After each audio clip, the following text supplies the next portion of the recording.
The 11th Hour Racing team has two main goals: to win every single race that we compete in, and to do it in the most sustainable way possible, and to show our competitors the advantages of that.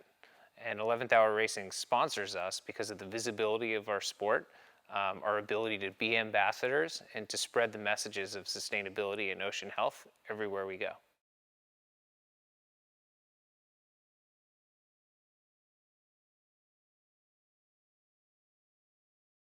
At 11th Hour Racing Team, we're so passionate about sustainability because we live on the ocean. We compete on the ocean. It is our playing field. And I think that other sports where this is true, sports that rely upon Mother Nature, feel the same drive and the same passion that we do.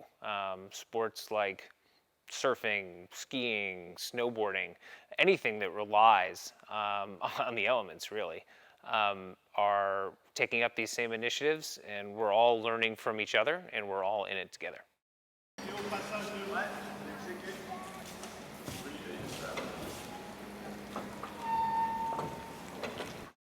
This boat was designed to sail around the world and experience a multitude of conditions. It has to excel in the sweltering heat of the tropics when there's not a lot of wind, and it has to excel in the mean conditions of the Southern Ocean where we can see waves of over 10 meters and winds well in excess of 30 knots. So it needs to be ready for anything.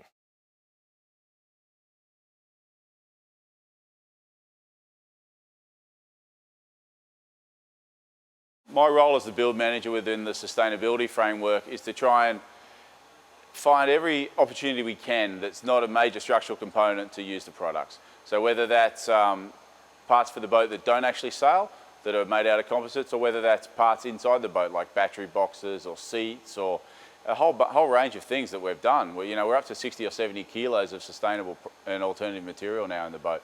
So the places are there, we just have to keep searching for them. Probably alright if you're locked in. You're locked in pretty well.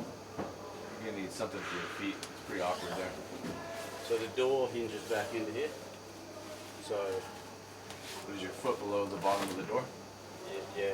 The learnings we've had here will definitely be used in Grand Prix boats, there's no question. But the real big impact is cruising boats and more recreational boats, small power boats. To do a run of a small power boat in a fully alternative material, sustainable fibres and recycled core right now, it's there, it's doable. There's no reason not to, really. So I can see the learnings we've done here straight away being able to be adopted in the short term.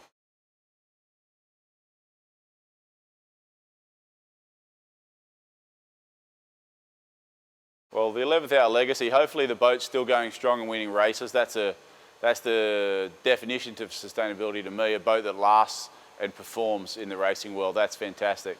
But hopefully if six people could start by ordering a roll of flax tomorrow and some recycled PET core and build some parts, I know that'll flow on to the next 6 and the next 6, and before you know it, it'll just be on the shelf in every boat building shop. And if that happens, that'd be something that I think we could all be pretty proud of.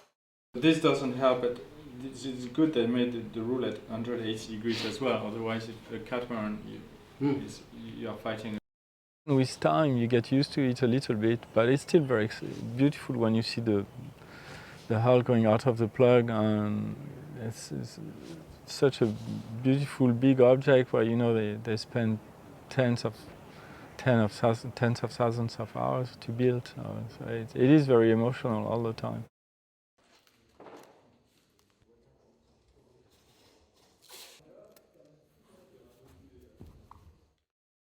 It's quite easy to make an extremely good boat in one corner, but we don't want to be in a corner of the picture. We want to be very homogeneous. So, I hope that altogether we have a better homogeneity than previous boats, but I don't really care to be the best downwind or the best upwind. I want this full picture, and I hope that's what we got here.